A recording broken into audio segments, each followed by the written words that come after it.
Bonjour, salam alaikum. Aujourd'hui, on doit continuer notre cours après le cours qu'on a déjà fait sur les interactions des ultrasons avec la matière. Donc, on doit traiter les effets des ultrasons. Donc, concernant les effets, on doit traiter deux types d'effets. On a les effets observés, ça veut dire les effets expérimentaux, puis les effets recherchés, ça veut dire les effets thérapeutiques. Concernant les effets observés, donc il y a échauffement tissulaire, altération endothéliale, altération biochimico-cellulaire et tératogénèse.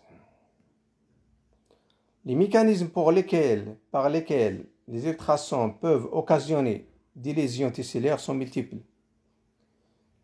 Premièrement, le principal est l'échauffement, puisque l'absorption des ultrasons dans leur traversée des tissus aboutit finalement à la production de la chaleur.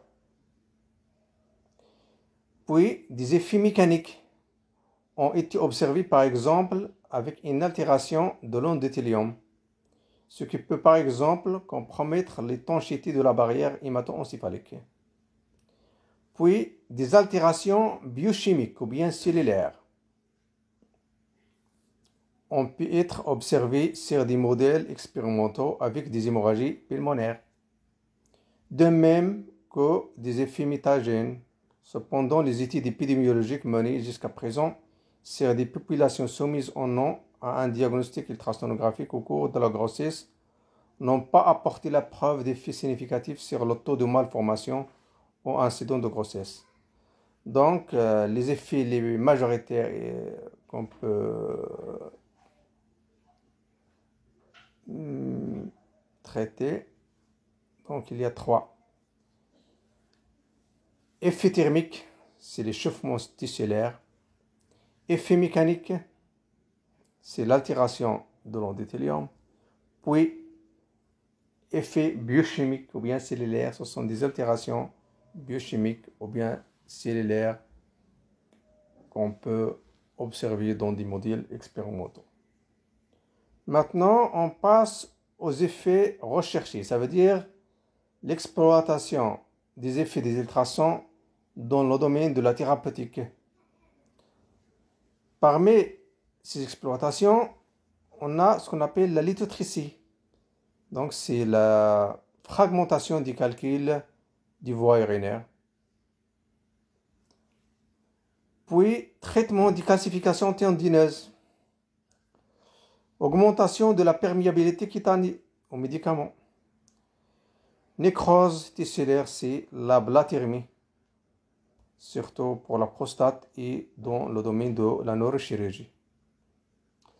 Donc, les principaux effets biologiques des ultrasons, tels qu'ils peuvent être anticipés et maîtrisés en fonction des réglages de l'échographe, sont thermiques ou bien mécaniques. Les effets thermiques résultent de l'absorption des ultrasons par les tissus qu'ils traversent.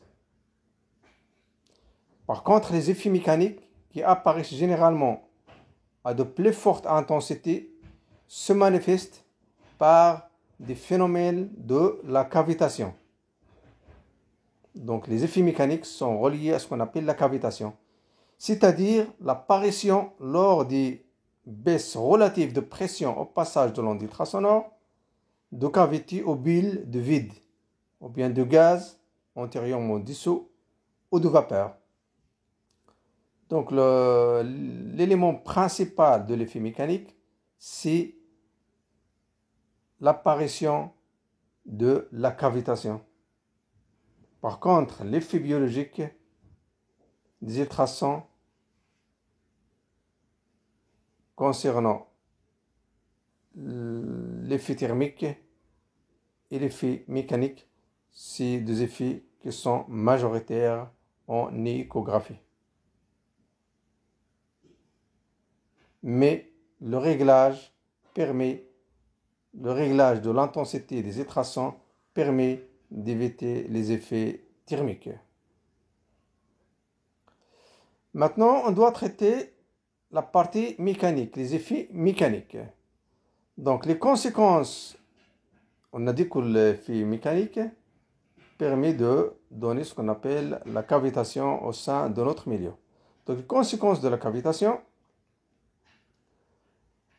on a la cavitation entraîne des micro-courants locaux qui peuvent par exemple accélérer des réactions chimiques. L'effondrement, ça veut dire collapsus immédiat des microbilles génère des phénomènes qui se produisent à une vitesse hypersonique.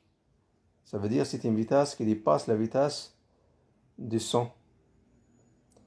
Avec une surpression pour la cavitation de gaz ou de vapeur, pouvant atteindre 10 000 atmosphères et un échauffement de 1000 degrés, s'accompagnant de la formation de radicaux libres.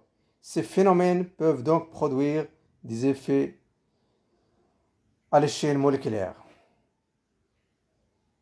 Donc il y a la cavitation permet de donner des microcourants ainsi que l'effondrement brutal des bulles. L'effondrement brutal des bulles permet de donner des écoulements supersoniques, des surpressions et d'échauffement tissulaire et la naissance des radicaux libres.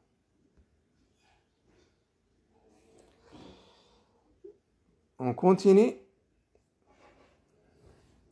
Les conséquences de ces phénomènes sont directement ou par l'intermédiaire des radicaux libres une dégradation par oxydation des bases d'ADN.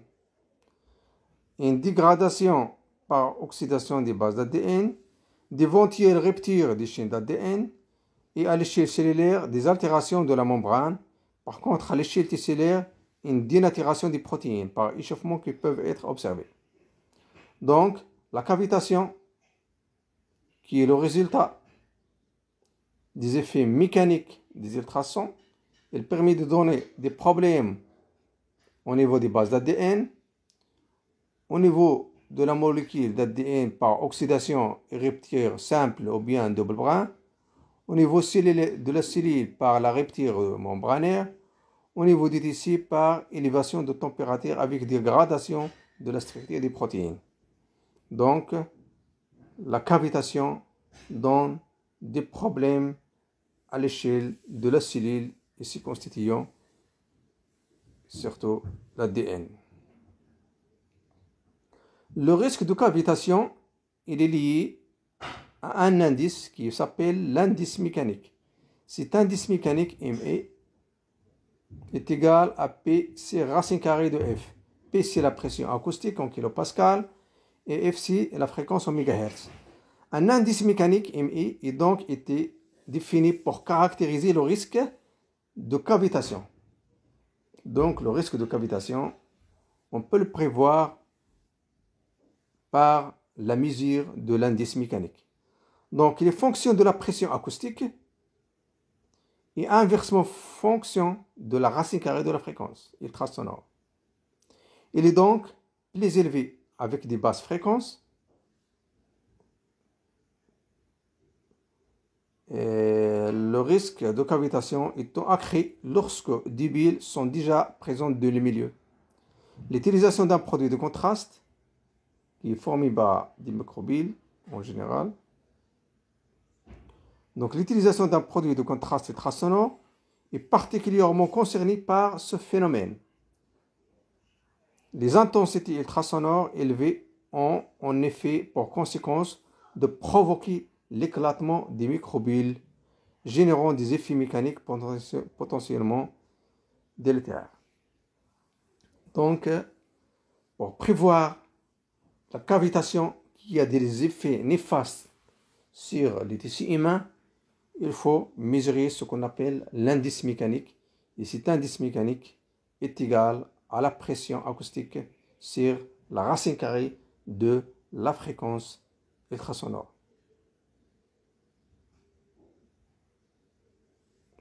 Donc l'indice mécanique représente la diminution maximale de pression acoustique, pression de raréfaction, ou bien la composante de la pression négative.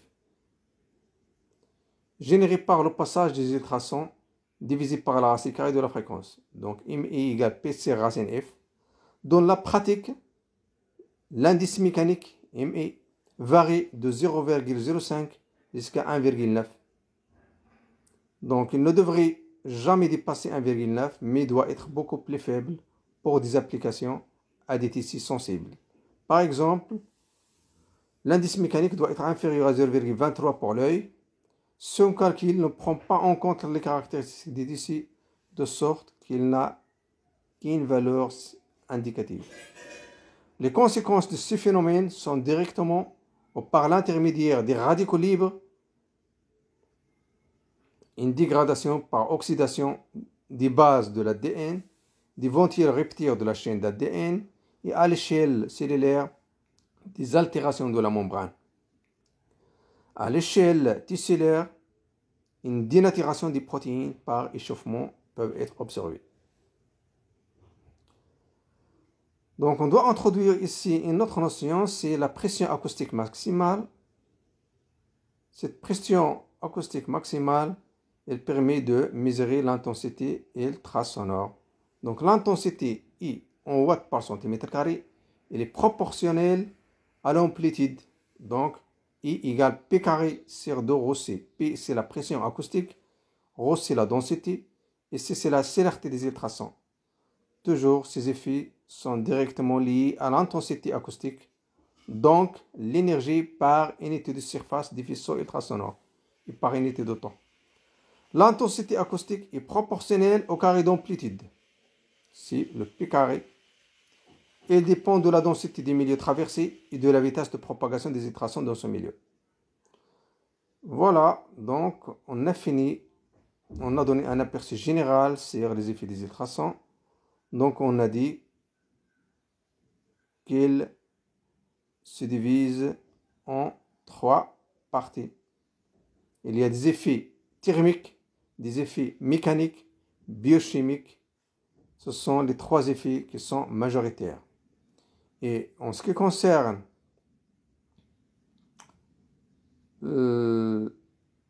l'effet mécanique, cet effet mécanique permet de se manifester par un phénomène de la cavitation qui permet de donner des dégâts à l'échelle moléculaire, ADN et à l'échelle cellulaire, ça veut dire au niveau de la membrane cellulaire et au niveau du tissu.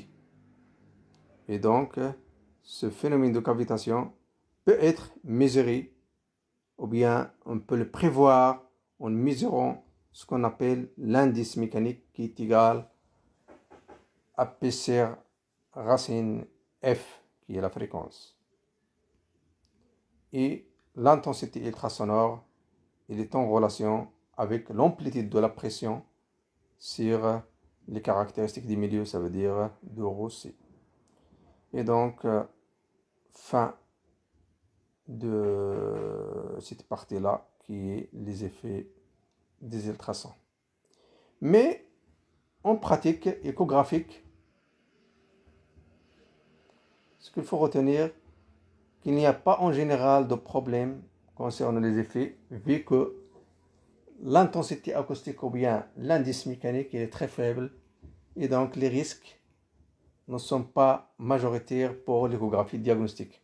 Par contre, on exploite les effets des ultrasons ou bien les effets destructifs des ultrasons par un indice mécanique élevé dans le cas de la lithotripsie, ça veut dire la fragmentation du calcul au niveau des voies urinaires, c'est le cadre de la lithotripsie. Et on peut exploiter l'effet aussi des ultrasons dans le cadre de traitement des calcifications tendineuses ainsi que la blathermie, ça veut dire nécrose tissulaire par l'effet des ultrasons. Donc, je vous remercie pour votre attention et notre première partie maintenant a pris fin. Prochainement, Inch'Allah, on doit passer pour la deuxième partie qui traite le principe de fonctionnement et de la formation d'images en échographie. Merci.